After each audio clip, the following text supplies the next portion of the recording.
you came to the U.S. in like what, 78, 76. 76. So you saw like savings and loan crisis. Well, when I came, we were already in a recession.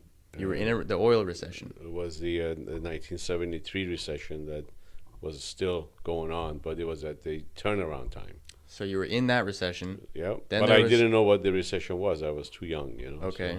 And then what was the next recession after that? So the next recession was in the late 80s. So it started in 87 during Reagan, and it peaked out in 1990. And that was the savings and loan crisis? Some of it was saving the loans. It was real estate overlending, overbuilding of condos and residential homes all over the country, mostly on the East Coast. Yeah. And all on leverage. yeah, savings and loan was a scam by the one person, and took a lot of banks that were not insured. Took a lot of the customers of the bank on loans, and the banks were not insured with FDIC. So when they went under, When the It was- banks went under, the customers lost their money. lost all their money.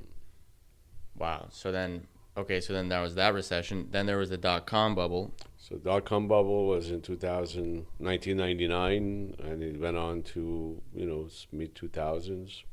And then you had 2008. Then we had the worst of all was, we thought we saw worse, and then it was 2008.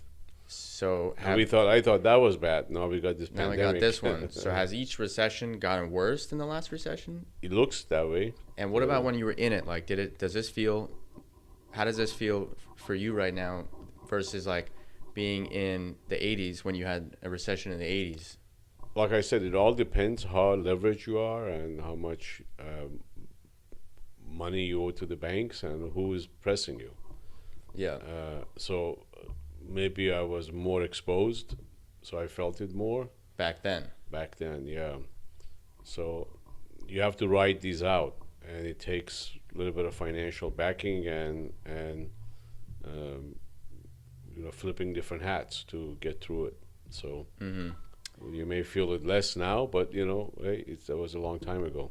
Right. Maybe you don't remember as much. Also, maybe it was like terrible, but in hindsight, it seemed not that It bad. was not fun. It was terrible. fun, But yeah. but it's because I was younger. You were new to the business, Right.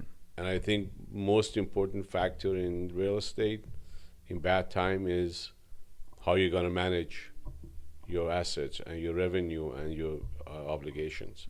So if you can't meet your obligations with the revenues you have, banks just are not your friends. They're gonna give you 60, 90 days. After that, they are obligated to come and take it and liquidate you at 10 cents on a dollar, and then chase you for life for the balance.